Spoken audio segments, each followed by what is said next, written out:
Doctor Mohammad Yunus এবং ভারতের প্রধানমন্ত্রী নরেন্দ্র মোদী তারা দুজনে একটা আলাপ আলোচনা করেছেন। সেই আলাপ আলোচনায় বাংলাদেশ নিয়ে কি কথা বলেছেন, শেখ হাসিনাকে দেশে ফিরিয়ে আনার প্রসঙ্গে কি বলেছেন। Eastern part of India called Seven Sisters. They are landlocked country. এলাকে পাশে নিয়ে মোহাম্মদ ইউনূস 7টা রাজ্য, ভারতবর্ষের 7টা রাজ্য সেটাকে কাট অফ করে দেওয়ার একটা ইঙ্গিত দিচ্ছেন। এদিকে এবার ডক্টর ইউনূস চিকেন স্ন্যাক দখল করতে গিয়ে ভারতীয় সেনাবাহিনীর তুপের মুখে পড়েন। বাংলাদেশের অবস্থা ভয়াবহ হবে। ভারত এবার বাংলাদেশে আক্রমণ করার পরিকল্পনা করছে। কি হবে এই দেশটিতে? এবার ভারতের উত্তর পূর্বাঞ্চলীয় সেভেন সিস্টার্স খ্যাত 7টি রাজ্য নিয়ে বাংলাদেশের অন্তর্বর্তীকালীন সরকারের প্রধান উপদেষ্টা ডক্টর মোহাম্মদ ইউনূসের মন্তব্যের প্রতিক্রিয়া জানিয়েছেন ভারতের প্রধানমন্ত্রী নরেন্দ্র মোদী। তিনি বলেন, ভারতের সেভেন সিস্টার্স আঞ্চলিক সংগঠন বিমস্টেকের অবিচ্ছেদ্য অংশ। ভারতের শিলিগুড়ি করিডোর, যেটি পরিচিত চিকেন নেক বা মুরগির ঘাট হিসেবে, ভারতের জন্য খুবই স্পর্শকাতর একটি সীমান্ত এলাকা। অঞ্চলটির নিরাপত্তা জোরদারে হঠাৎ করে ভারতীয় সেনাবাহিনী বিশেষ ব্যবস্থা নেওয়া শুরু করেছে, একেবারে যুদ্ধের জন্য প্রস্তুতি নিয়ে রেখেছে। ঠিক তখনই ডক্টর ইউনূসের উপর ওই জায়গায় প্রভাব পড়ে এবং সর্বশেষ তারা কিন্তু বাংলায় চড়ছে উত্তেজনার পারদ। পরিস্থিতি যাতে সবকিছুর কন্ট্রোলের মধ্যে থাকে তার জন্য তৎপর রাজ্য পুলিশ। রবিবার রামনবমী উপলক্ষে শহর থেকে জেলা সর্বত্রই আঁটো নিরাপত্তায় মুড়ে ফেলা হয়েছে। তবে পরিস্থিতি যা ধরছে আরো ডাউন হয়ে যাবে। বিএনপি একের পর এক এমন চমলক্ষ টাইপের কথাবার্তা বলছে, বাপ ডাকাইয়া আদায় করে দেবো। হ্যাঁ, 3টা সিট পাবার টেঙ্গি তুলে কথা বলো। মানে যেরকম বাংলাদেশি মিডিয়া এবং ইউনূসের এই প্রেস সচিব এবং তাদের তরফ থেকে যেগুলো লামিয়া মোর্শেদ এরা যেরকম ভাবে সবকিছু তৈরি করেন, যেরকম ইমেজ বিল্ড আপ করেন, সেটাকে যদি আমি সত্যি ধরি, ইউনূস যেটা বলবেন সেই রকম ভাবে তিনি করবেন। আর যদি সেটা হয় তাহলে হাসিনাকেও তো প্রত্যর্পণ করতে হয় বাংলাদেশের কাছে। প্রফেসর মোহাম্মদ ডক্টর ইউনূস একের পর এক ভারতের সেভেন সিস্টার নিয়ে যে পদক্ষেপ তিনি নিয়েছেন তাতে তোলপাড় সৃষ্টি হয়েছে ভারতের মিডিয়া সহ ভারতের বিভিন্ন। ডক্টর ইউনূস ও নরেন্দ্র মোদী এক হয়ে গেছেন এবং তারা ইতিমধ্যে একটি বৈঠক পর্যন্ত করেছেন, যা আপনারা ইতিমধ্যে সোশ্যাল মিডিয়াতে দেখতে পেয়েছেন। কিন্তু ডক্টর ইউনূস ও নরেন্দ্র মোদী কি বৈঠক করলেন তার সঠিক তথ্য কিন্তু খুব কম লোকজনই জানে। তো বন্ধুরা, এবার নরেন্দ্র মোদী ও ডক্টর ইউনূসের সাক্ষাৎকার নিয়ে আমরা পর্যালোচনা এবং তদন্ত করে বেশ কয়েকটি খুবই গুরুত্বপূর্ণ তথ্য এবং ভিডিও ফুটেজ পাই, যা আজকের ভিডিওতে সেগুলোই এক এক করে ধারাবাহিক তুলে ধরা হবে। যদিও আজকের ভিডিওটা কিছুটা লং হতে পারে, তবে আজকের ভিডিওতে জানতে পারবেন ডক্টর ইউনূস ও নরেন্দ্র মোদীর বৈঠকে সেখানে কি হয়েছে তা নিয়ে থাকতেছে এমন কিছু অজানা গোপন তথ্য, যা জানলে আপনিও ইতিমধ্যে অবাক হতে বাধ্য। সেই সাথে আরো জানতে পারবেন বর্তমান বাংলাদেশের রাজনীতির প্রেক্ষাপট আসলে কোন দিকে যাচ্ছে। বন্ধুরা, চলুন ভিডিওতে আজকে আর বেশি কথা বাড়াবো না, সরাসরি আজকে আমরা চলে যাব মূল ভিডিওতে। আর সেখানে আজকে আমরা দেখব ডক্টর ইউনূসের সাথে নরেন্দ্র মোদীর মূলত কি বৈঠক হয়েছে। সম্মানিত দর্শক শ্রোতা, আসসালামু আলাইকুম। আজকে অত্যন্ত গুরুত্বপূর্ণ একটা বিষয় নিয়ে আপনাদের সামনে আলোচনা করতে এসেছি, যে ডক্টর ইউনূস ও মোদীর 40 মিনিটের বৈঠক। আলাপ হলো কি নিয়ে? ডক্টর মোহাম্মদ ইউনূস এবং ভারতের প্রধানমন্ত্রী নরেন্দ্র মোদী তারা দুজনে একটা আলাপ আলোচনা করেছেন। সেই আলাপ আলোচনায় বাংলাদেশ নিয়ে কি কথা বলেছেন, শেখ হাসিনাকে দেশে ফিরিয়ে আনার প্রসঙ্গে কি বলেছেন, এমন কিছু কথা বলেছেন যে কথাগুলো অত্যন্ত গুরুত্বপূর্ণ কথা এবং দুই দেশের যে ভালো সম্পর্ক এবং সুসম্পর্ক হয় সেই বিষয়ে আলোচনা করেছেন। এবং মোদীর সাথে ডক্টর মোহাম্মদ ইউনূস যেভাবে আলাপ আলোচনা করেছেন, এখানে দেখে মনে হয়েছে যে তারা দুজন অনেক ঘনিষ্ঠ বন্ধুত্ব তাদের দুজনের মাঝে। এখন বাংলাদেশের ক্ষমতাচ্যুত সাবেক প্রধানমন্ত্রী ভারতের মাটিতে আছেন এবং ভারত থেকে বাংলাদেশে ফিরিয়ে আনার প্রসঙ্গে কি কি কথা বলেছেন এবং এই বিষয়ে অনেক আলোচনা কেন হয়েছে, সেই আলোচনার পরিপ্রেক্ষিতে এখন নরেন্দ্র মোদী কি বলেছেন উত্তরে। ডক্টর মোহাম্মদ ইউনূস শেখ হাসিনাকে নিয়ে অনেক কথাই বলেছেন। উনি ভারতে বসে থেকে উস্কানিমূলক কিছু বক্তব্য দেন, সেই বক্তব্যের কারণে দুই দেশের মাঝে একটা বিশৃঙ্খলা সৃষ্টি হচ্ছে এবং বাংলাদেশও বিশৃঙ্খলা সৃষ্টি হচ্ছে।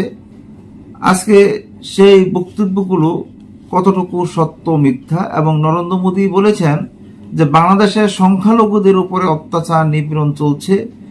আমি বেশি কথা না বাড়িয়ে আসুন, এখানে একটা প্রতিবেদন পেয়েছি, সেই প্রতিবেদনের মাধ্যমে আমরা দেখি যে ডক্টর মোহাম্মদ ইউনূস এবং ভারতের প্রধানমন্ত্রী নরেন্দ্র মোদী তাদের দুজনের সাথে দ্বিপাক্ষিক কি আলোচনা হয়েছে, সে আলোচনার বিষয়গুলো কি কি ছিল। বাংলাদেশের প্রধান উপদেষ্টা ডক্টর মোহাম্মদ ইউনূস এবং ভারতের প্রধানমন্ত্রী নরেন্দ্র মোদী শুক্রবার ব্যাংককে হিমস্টেক সম্মেলনের ফাঁকে গুরুত্বপূর্ণ দ্বিপাক্ষিক বৈঠকে মিলিত হয়েছেন। গত বছর আগস্টে ডক্টর মোহাম্মদ ইউনূস ক্ষমতা গ্রহণের পর এই প্রথম বৈঠক হলো বাংলাদেশ ও ভারতের দুই শীর্ষ নেতার। দুই নেতার মধ্যে 40 মিনিটের এই বৈঠক ছিল খোলামেলা, ফলপ্রসূ ও গঠনমূলক। বৈঠক শেষে ভারতের প্রধানমন্ত্রী নরেন্দ্র মোদীকে একটি আলোকচিত্র উপহার দিয়েছেন অন্তর্বর্তী সরকারের প্রধান উপদেষ্টা ডক্টর মোহাম্মদ ইউনূস। আলোকচিত্রে দেখা যায় 2015 সালের 3 জানুয়ারি মুম্বাইয়ে অনুষ্ঠিত 102তম ভারতীয় বিজ্ঞান কংগ্রেসের প্রধানমন্ত্রী নরেন্দ্র মোদী প্রধান উপদেষ্টা ডক্টর মোহাম্মদ ইউনূসকে স্বর্ণপদক প্রদান করেছেন। অধ্যাপক ইউনূস ভারতের প্রধানমন্ত্রীকে বলেন, বাংলাদেশ ভারতের সঙ্গে সম্পর্ককে গভীরভাবে মূল্যায়ন করে। ঐতিহাসিক, ভৌগোলিক ও সাংস্কৃতিকভাবে আমাদের বন্ধুত্বের ভিত্তি গভীরভাবে সংযুক্ত। 1971 সালে আমাদের মুক্তিযুদ্ধে ভারতের জনগণ ও সরকারের সহযোগিতার জন্য আমরা কৃতজ্ঞ। সাম্প্রতিক সময়েও দুই দেশের মধ্যে বহু উচ্চ পর্যায়ে দ্বিপাক্ষিক যোগাযোগ হয়েছে। আমরা চাই আমাদের সম্পর্ক একটি ইতিবাচক পদে এগিয়ে যাক, যা উভয় দেশের মানুষের কল্যাণের কাজে লাগবে। আলোচনায় আঞ্চলিক সহযোগিতা এগিয়ে নিতে হিমস্টেক এর চেয়ারম্যান হিসেবে ভারতের সমর্থন চেয়েছেন অধ্যাপক ইউনূস। গঙ্গা পানি চুক্তি নবায়ন ও তিস্তা পানি বন্টন চুক্তি সম্পূর্ণ করার বিষয়ে আলোচনা হয়েছে। সীমান্ত হত্যা কমিয়ে আনার আহ্বান জানিয়েছেন ডক্টর মোহাম্মদ ইউনূস। এই হত্যাকাণ্ডগুলোর প্রতিটি ঘটনার পেছনে রয়েছে এক একটি পরিবার, যাদের বেদনা আমি অনুভব করি। আমাদের একসাথে কাজ করে এটি বন্ধ করতে হবে। মোদী বলেন, ভারতীয় সীমান্ত রক্ষাকারীরা কেবল আত্মরক্ষার্থে গুলি চালায় এবং বেশিরভাগ ঘটনা ঘটে ভারতীয় ভূখণ্ডে। অধ্যাপক ইউনূস ভারতের আশ্রিত সাবেক প্রধানমন্ত্রী শেখ হাসিনার প্রত্যর্পণের অনুরোধ জানান। তিনি বলেন, শেখ হাসিনা বিদেশে বসে বাংলাদেশের অন্তর্বর্তীকালীন সরকার সম্পর্কে মিথ্যা ও উস্কানিমূলক মন্তব্য করে যাচ্ছেন, যা ভারতের অতিথি পরায়ণতার অপব্যবহার। প্রধান উপদেষ্টা জাতিসংঘ মানবাধিকার হাইকমিশনের প্রতিবেদন উল্লেখ করেন, যেখানে বলা হয়েছে 2024 সালের জুলাই আগস্টে প্রায় 1400 জন আন্দোলনকারী নিহত হয়েছেন, যার মধ্যে 13 ভাগ শিশু। অধ্যাপক ইউনূস জানান, বাংলাদেশ সরকার ধর্মীয় ও লিঙ্গভিত্তিক সহিংসতা প্রতিরোধে কঠোর পদক্ষেপ নিয়েছে এবং একটি নিরীক্ষণ ব্যবস্থা চালু করেছেন। ভারতের প্রধানমন্ত্রী সংখ্যালঘুদের উপর ভারতের প্রসঙ্গ তুললে অধ্যাপক ইউনূস বলেন, এই ধরনের বেশিরভাগ রিপোর্টই অতিরঞ্জিত ও মিথ্যা। আপনি চাইলে আপনার সাংবাদিকদের পাঠান, নিজেরাই যাচাই করে দেখুন। মোদী বলেন, ভারতের সমর্থন কোনো নির্দিষ্ট দল বা ব্যক্তি নয়, বরং বাংলাদেশের মানুষের প্রতি। তিনি ইউনূসকে ঈদ উল ফিতরের শুভেচ্ছা জানান এবং বলেন, আপনার নেতৃত্বে আমরা একটি অগ্রসর, গণতান্ত্রিক ও অন্তর্ভুক্তিমূলক বাংলাদেশ দেখতে চাই। বৈঠকের পর ভারতীয় পররাষ্ট্র সচিব বিক্রম মিশ্র সাংবাদিকদের জানান, বৈঠকে মোদী হিন্দু সহ বাংলাদেশি সংখ্যালঘু সম্প্রদায়ের বিষয়টি উত্থাপন করেন এবং বাংলাদেশি হিন্দু ধর্মাবলম্বীদের সহ অন্যান্য সংখ্যালঘুদের নিয়ে ভারতের চিন্তার বিষয়টি জানান। এছাড়া বাংলাদেশের সঙ্গে ভারতের ইতিবাচক ও গঠনমূলক সম্পর্কের আকাঙ্ক্ষার কথা জানান। শেখ হাসিনার প্রত্যর্পণ নিয়ে আলোচনা হওয়ার বিষয়টি নিশ্চিত করে মিশ্র বলেন, বাংলাদেশ এ বিষয়ে আনুষ্ঠানিক পত্র দিয়েছেন, তবে এই বিষয়ে এই মুহূর্তে সবচেয়ে বেশি বলা তার জন্য ঠিক হবে না বলে মন্তব্য করেন এই ভারতীয় কূটনীতিক। বিক্রম মিশ্র বলেন, প্রধানমন্ত্রী মোদী অন্তর্ভুক্তিমূলক, প্রগতিশীল, শান্তিপূর্ণ, স্থিতিশীল এবং গণতান্ত্রিক বাংলাদেশের প্রতি তার সমর্থন পূর্ণ ব্যক্ত করেছেন। এছাড়া দুই দেশের সম্পর্কে প্রভাব ফেলে তার কথাবার্তা এড়িয়ে চলার অনুরোধ জানান। সম্মানিত দর্শক শ্রোতা, আপনারা বুঝতে পেরেছেন এখানে নরেন্দ্র মোদী এবং বাংলাদেশের প্রধান উপদেষ্টা ডক্টর মোহাম্মদ ইউনূসের তাদের দুজনের যে দ্বিপাক্ষিক বৈঠক হয়েছেন, এই বৈঠকের মাধ্যমে তারা কি আলোচনা করেছেন, আজকের মতো এখানে শেষ করছি। আল্লাহ হাফেজ। বিএনপির ফাঁদে হেফাজত ইসলাম। জামাত শিবির চরমনের পক্ষ থেকে হেফাজতের বিরুদ্ধে জনগণের উদ্দেশ্যে কিছু জরুরি আহ্বান জানাতে চাই। যদিও চরমনের গুরুত্বপূর্ণ নেতারা এবং জামাতের বুদ্ধিজীবী অ্যাক্টিভিস্টরা হেফাজতের যে এই গণবিরোধী কিছু চিন্তা দর্শন বা নড়াচড়া, এগুলোর বিরুদ্ধে তারা লিখছেন এবং হেফাজত আসলে কিছু না, এটা চরমনাইয়ের লোকজন ভালোভাবে বুঝিয়ে দিচ্ছে।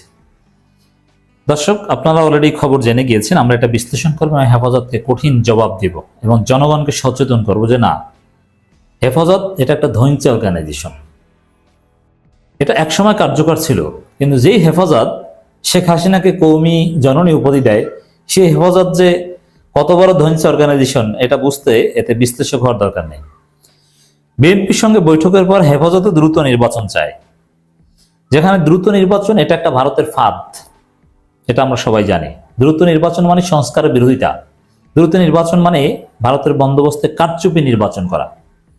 হেফাজত সেই কারচুপির প্রজেক্টে পড়েছে, ফাঁদে পা দিয়েছে। অতএব হেফাজত এখন এই সিদ্ধান্তের মধ্য দিয়ে জনগণের বিরুদ্ধে অবস্থান নিয়েছে, কারণ বাংলাদেশের জনগণ দ্রুত নির্বাচন চায় না, জাস্ট বিএনপি এবং আওয়ামী লীগ চায় এবং ভারত চায়, আর কেউ চায় না। তাহলে হেফাজতের অবস্থান এখন বিএনপি, আওয়ামী লীগ এবং ভারতের কাতারে। এই হেফাজত অতীতেও কিভাবে শেখ হাসিনাকে তোষামোদি করেছে আমরা দেখেছি। তো দর্শক, প্রথমে যেটা বলতে চাই, হেফাজত কি? এর উত্তর হচ্ছে হেফাজত ধৈঞ্চা। হেফাজত একটা জগা খিচুড়ি, হেফাজত ভীতু।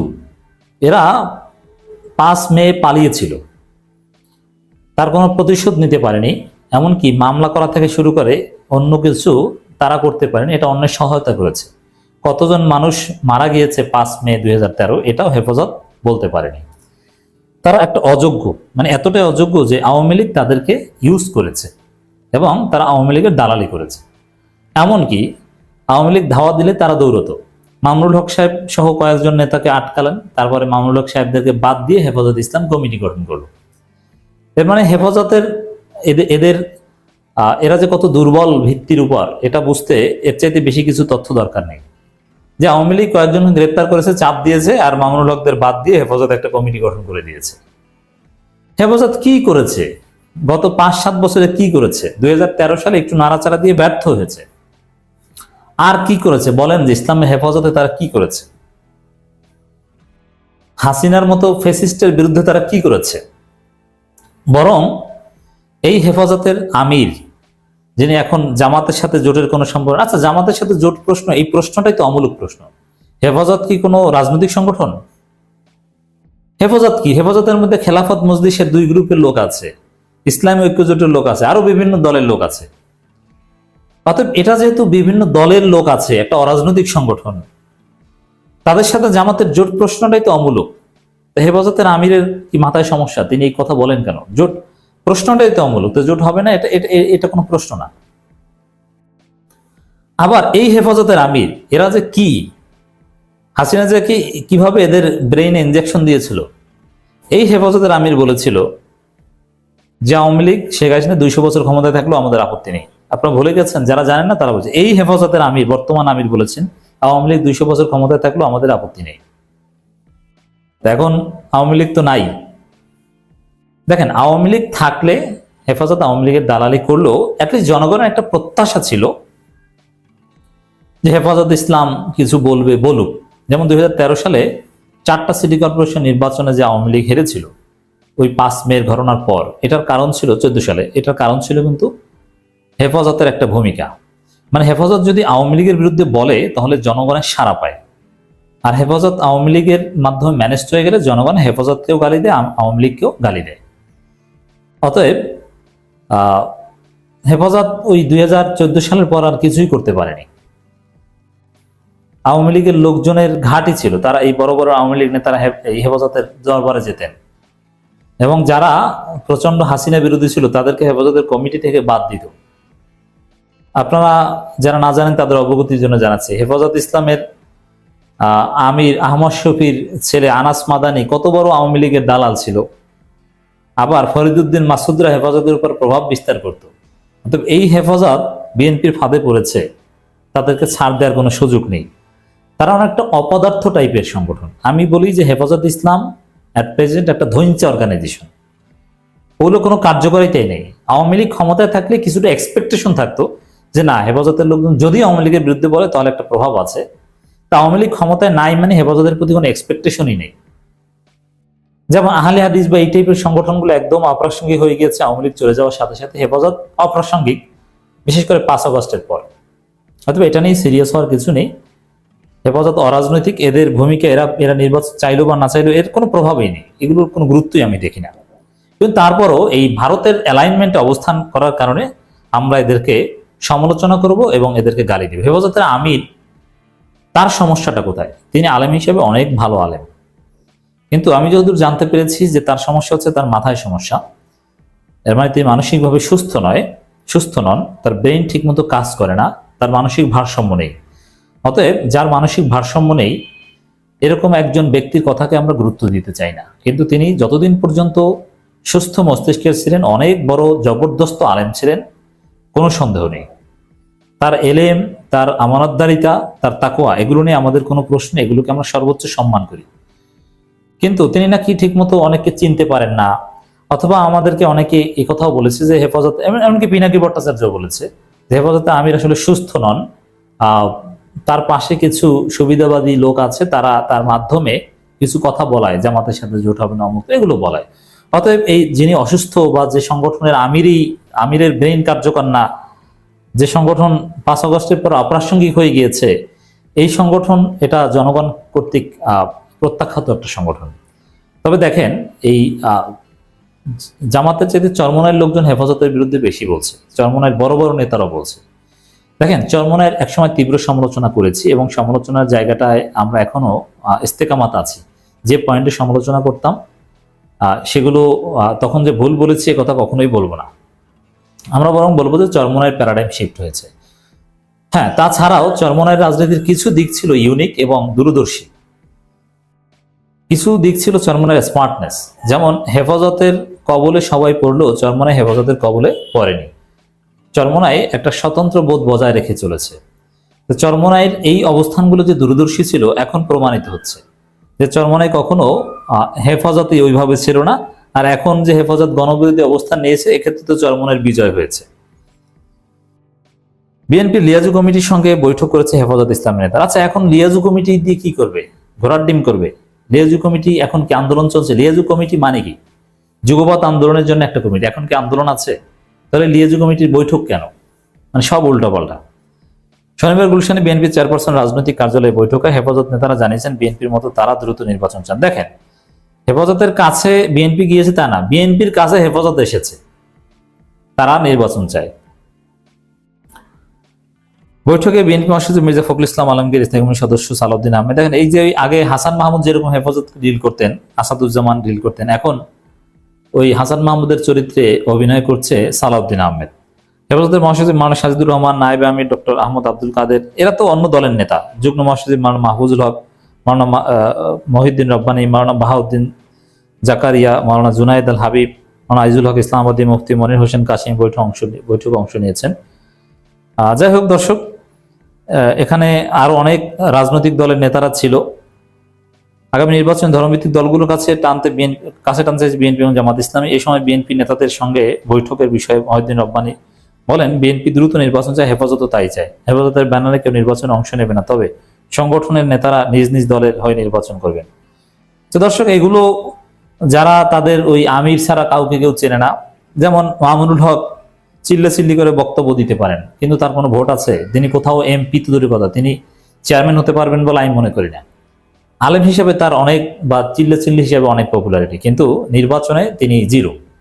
অতএব এগুলো কোনো গুরুত্ব নাই। এখানে যারা গেছেন বিএনপির সাথে, এদের কোনো তাসির নেই। যতটুকু আছে দেখেন, জামাত চরমনায় যদি এক থাকে তাহলে এইসব হেফাজত এগুলো কিচ্ছু করতে পারবে না। মানুষ এদেরকে দাঁড়াতেই দেবে না, মানুষ এদেরকে ট্রল করবে। অতএব এইসব হেফাজত এগুলোকে কোনো গুরুত্ব দেওয়া যাবে না। এটা এখন অকার্যকর, গুরুত্বহীন ধৈর্য অর্গানাইজেশন। এবং দর্শক, আপনারা যারা জানেন না, আপনাদের অবগতির জন্য জানাচ্ছি, এই বৈঠকে যারা ছিল, যখন জনগণ জুলাই আন্দোলন করে, যখন ছাত্রদের উপর গণহত্যা চালিয়েছে, জনগণের উপর গণহত্যা চালিয়েছে হাসিনা, জুলাই এই ইন্টারনেট বন্ধ করে যে ক্র্যাকডাউন চালিয়েছে, তারপরের 1 শুক্রবার স্বরাষ্ট্রমন্ত্রী তৎকালীন আসাদুজ্জামান খান কামালের সাথে বৈঠক করেছে। এইখানে যারা ছিল তাদের মধ্যে বেশ কয়েকজন। বুঝতে পারছেন এরা কারা, এদের পরিচয় কি?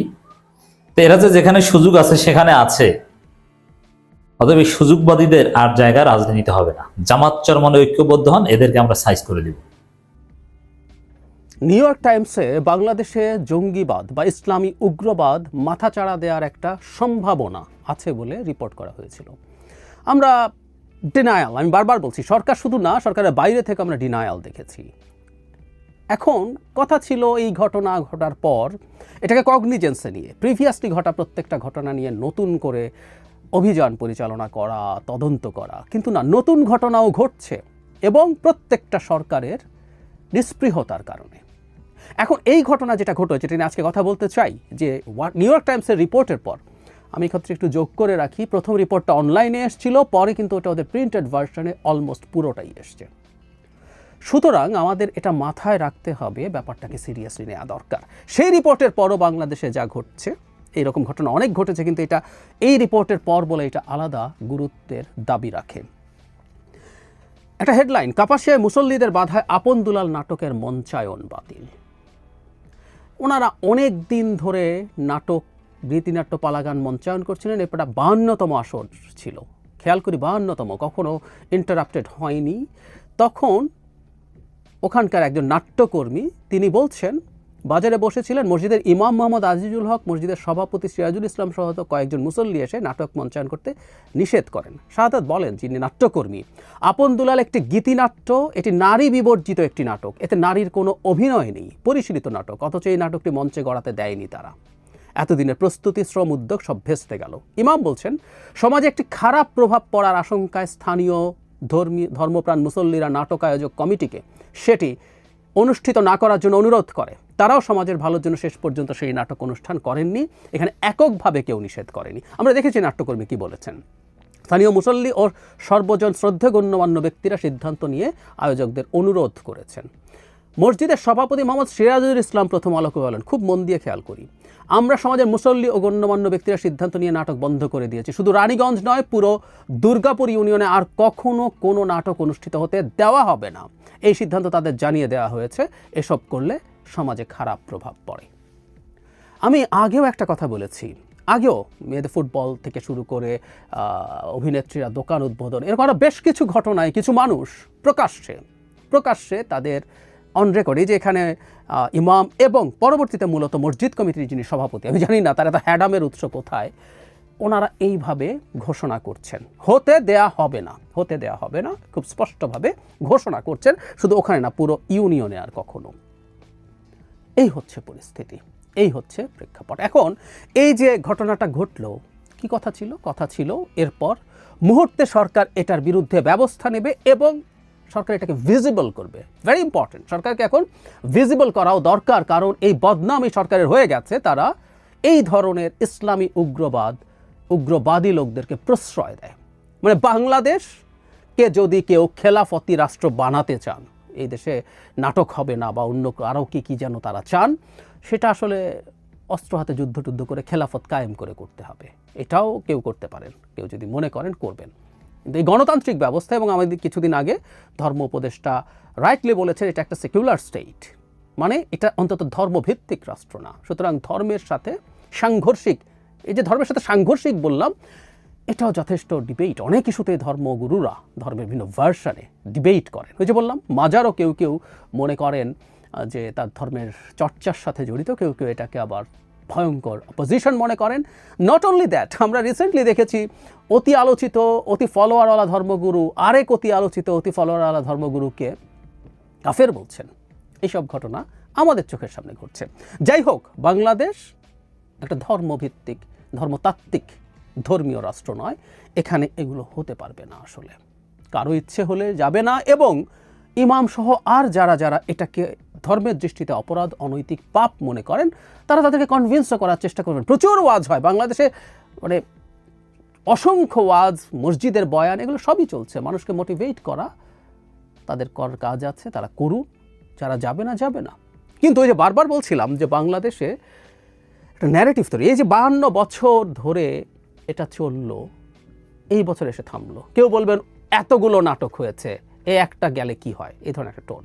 কিন্তু আমি আসলে সতর্কতা দেখছি না, এবং আমি প্রায় বলার চেষ্টা করি যে লোকগুলো এই কাজগুলো করছে এদের সাথে ভারতেরও যোগাযোগ থাকতে পারে, কারণ তাদের এই ধরনের আচরণ আসলে ভারতের ন্যারেটিভকে এস্টাবলিশ করে, আওয়ামী লীগের ন্যারেটিভকে এস্টাবলিশ করে। এর সাথে আওয়ামী লীগেরও যোগাযোগ থাকার সমূহ সম্ভাবনা আছে বলে আমি মনে করি। এখন এই বন্ধ করে দাও, বাউল গান বন্ধ করে দাও, নাটক বন্ধ করে দাও। হাসিনার সময় কোথায় ছিলেন সবাই আমি জানি না, একটু দেখা দরকার। হাসিনার সময় এই বলা যায় না, সেই বলা যায় না, এই করা যায় না, সেই করা যায় না। আমি করেছি, আমরা অনেকে না, কথাটা কিছু মানুষ করেছি, খোঁজ নিয়ে দেখতে পারেন। এখন বিরাট সব সাহস এবং বিরাট সব জোশ নিয়ে মাঠে নামবেন এই দেশটাকে ধ্বংস করার জন্য। আমি ধ্বংস করার কথাই বলছি, এটা আসলে হতে দেওয়া উচিত না। কিন্তু এই সরকার আদৌ কোনো কিছু শিখছে বলে আমার মনে হয় না। দীর্ঘদিন থেকে এই ন্যারেটিভ তৈরির চেষ্টা ভারতের দিক থেকে হয়েছে। এখন নিউ ইয়র্ক টাইমসের মতো পত্রিকা করছে, একটার পর একটা সমালোচনা সরকারের দিক থেকে হচ্ছে। শেখ হাসিনার মতো ডিনায়াল, এগুলো বিষয় না। আমাদের কমপ্লেক্স সোসাইটি, এর মধ্যে এই হয় ওই হয়, এগুলো না দেখলে হবে না। It's all the same. টাকা দিয়ে করিয়েছে আওয়ামী লীগের, বাজে কথা, কিন্তু আমরা দেখছি না। আমি জানি এটা নিয়েও তেমন কিছু আসলে হবে না। সরকারের কোনো দুরভিসন্ধি আছে। আমি এজন্যই বলছি সরকার এই লোকগুলোকে খেপাতে চায় না। সেটা সরকার ভালো বলতে পারবে কেন খেপাতে চায় না। আমার অনুমান তারা মাঠে তাদের একটা ফোর্স চায়। যদি তাদের, বিশেষ করে তাদের একটা খোয়াব থাকে যে তারা ক্ষমতাকে দীর্ঘায়িত করতে চান, ক্ষমতার খোয়াব দীর্ঘায়িত করার খোয়াব একটা অংশের আছে। যদিও প্রধান উপদেষ্টা বিমস্টেক সম্মেলনে নির্বাচনী প্রধানতম প্রায়োরিটি বলে ঘোষণা করেছেন, আমরা এটাকে ওয়েলকাম করি। কিন্তু সরকারের মধ্যে একটা অংশ সিরিয়াসলি চান, এবং আমরা বাইরে থেকেও খুবই গুরুত্বপূর্ণ ইনফ্লুয়েন্সারদেরকে দেখি এই আলাপ সামনে আনছেন কোনো না কোনো ফর্মে এই সরকারকে এক্সটেন্ড করার। সুতরাং এদেরকে মাঠে রাখার চেষ্টা হতে পারে।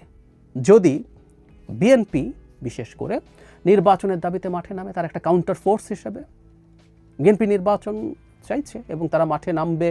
মাঠে নামা বলতে হরতাল অবরোধের কথা বলছি না, তারা জনসভা বা নানান কিছু করে সম্ভবত তারা ঈদ পার হয়ে গেছে, ঈদের পর ব্যাপারটা নিয়ে অনেকে ফান করেন। যাই হোক, তারা সম্ভবত সমাবেশ করে না তাদের দাবি দাওয়া জানাবেন, তারা মিছিল করে সম্ভবত তাদের দাবি দাওয়া জানাবেন। তখন তাদেরকে কাউন্টার করার জন্য ফোর্স কি হাতে রাখতে চাইছে সরকার? তাদেরকে নামাবেন বিএনপির বিরুদ্ধে, আর পুরো সরকার না হলেও অ্যাটলিস্ট সরকারের একটা অংশ। সরকারের এই নিষ্ক্রিয়তা এবং বাংলাদেশে যে বেশ কিছু ঘটনা ঘটছে যেগুলোকে ইসলামী উগ্রবাদের উত্থান হওয়ার মতো আলামত বলে বিবেচনা করা যায়, সেগুলো সরকার যেন অস্বীকার করছে। তাদেরকে সরকার চাইছে কোনো না কোনোভাবে অখুশি না করতে। এটা ভয়ঙ্কর ব্যাপার। আর একটা কথা বলে শেষ করি, সরকার শুরুর দিকে নানা রকম সংকটে ছিল। পুলিশ কেমন ছিল, কি অবস্থা ছিল আমরা জানি। 8 মাস হয়ে গেল, এই যে কাগজে কলমে আর 4-5 দিন বাকি আছে সরকারের। 8 মাস হয়ে গেল। 8 মাস পর এই সমস্যা ওই সমস্যা, হাসিনা ওটা করে গেছে সেটা করে গেছে, এই আলাপগুলো আসলে আমরা নেব না। একটা কথা মনে রাখতে হবে, এই আলাপটাও জরুরি। এখন সরকারের সময়ে জিনিসপত্রের দাম কম আছে কিনা, ঈদযাত্রা ভালো হয়েছে কিনা, এরকম নানান কিছু সামনে এনে সরকারকে সফল দেখানোর চেষ্টা করা হচ্ছে। সরকারের এগুলো সাফল্য নয় তা না, সাফল্য কোনো সন্দেহ নেই। কিন্তু যেটা সবচেয়ে জরুরি কথা, মানুষের জীবনের নিরাপত্তা এবং বাংলাদেশের গায়ে এই ধরনের একটা ট্যাগ ঠেকাতে পারা যে কোনো কিছু চেয়ে গুরুত্বপূর্ণ। বাংলাদেশের দুর্নীতি, বাংলাদেশের চাঁদাবাজি, যে কোনো কিছু, এগুলো আমরা পরেও ডিল করতে পারবো। কিন্তু বাংলাদেশের গায়ে, বাংলাদেশে ইসলামী উগ্রবাদ মাথাচাড়া দিচ্ছে, এই ন্যারেটিভ এস্টাবলিশড হওয়ার বিরাট বড় ঝুঁকি আছে। এটা বুঝতে পারতে হবে। বাস্তবে কতটুকু কি হলো না হলো এটা ম্যাটার করে না। ম্যাটার করে হচ্ছে শেষ পর্যন্ত গ্লোবালি এই ব্র্যান্ডিং তৈরি হয়ে যায় কিনা। এটা যদি তৈরি হয়, আমাদের উপরে মহাবিপদ আছে। সুতরাং আমি বলছি না বাংলাদেশকে কেউ অ্যাটাক করতে চলে আসবে, কিন্তু আমরা সাফার করব ফর শিওর। পারসেপশন যে ম্যাটার করে তার উদাহরণ Iraq. Weapon of mass destruction আছে বলে ইরাকের মতো একটা দেশকে পশ্চিমারা ধ্বংস করে দিয়েছে।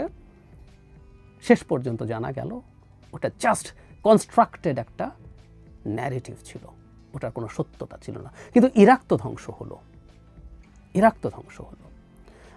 আর আমরা তার মানে শূন্যের উপর, যেটা ছিলই না সেটার উপরও একটা ন্যারেটিভ তৈরি করা যায়, আর যেখানে ভিজিবল অনেকগুলো ঘটনা আমাদের সামনে এসে হাজির আছে। আমি দেশে থেকে দেখছি তো, আমি দেখছি তো। এবং আমাকে যে কেউ এখন ভারতের দালাল বানিয়ে দিতে পারেন, যেহেতু আমি এগুলো নিয়ে জোর গলায় কথা বলছি, but I dare to do that. I don't care কে আমাকে কি বলছেন। এটা হাসিনার সময়ও করি না, প্রায় বলি না। আজকে বিরাট বিরাট সব মানুষজন বিপ্লবী হয়ে মাঠে নামছেন, দেখা যাচ্ছে সব কিছু। সুতরাং আমি তো বলছি, আমি তো দেখছি, আমি বহুদিন থেকে বলছি যে এগুলো ন্যারেটিভ তৈরি করার মতো ডকুমেন্ট, ঘটনা, ইনসিডেন্সেস অ্যাডিকুয়েট হয়ে গেছে। এই বিপদ আমরা এখনও বুঝতে পারছি না। এবং এই সরকারের অবিশ্বাস্য রকম অস্বীকারের প্রবণতা নিউ ইয়র্ক টাইমসে আসার পরও, এটা ক্ষমার অযোগ্য। এই সরকার দায়ী থাকবে, সিরিয়াসলি দায়ী থাকবে এই সব কিছুর কনসিকোয়েন্সের জন্য। ধন্যবাদ প্রিয় দর্শকবিন্দু, আমাদের ফুল ভিডিওটি দেখার জন্য আপনাকে জানাই অসংখ্য ধন্যবাদ। তো বন্ধুরা, এতক্ষণ আপনারা সোশ্যাল মিডিয়া থেকে শুরু করে আজকের ভিডিওটি যে বিষয়টি দেখতে পেয়েছেন, ভারতের নরেন্দ্র মোদীর সাথে অবশেষে ডক্টর ইউনূসের সাক্ষাৎকার, এই বিষয়টা আপনারা কিভাবে দেখছেন এবং এই বিষয় নিয়ে আপনাদের কি মন্তব্য অবশ্যই কমেন্ট বক্সে কমেন্ট করতে ভুলবেন না। আর হ্যাঁ, এমন নিত্য নতুন আপডেট খবর সবার আগে পেতে চাইলে এখনই আমাদের এই পিচ্চি সাকিব ইউটিউব চ্যানেলটি সাবস্ক্রাইব করুন। ধন্যবাদ।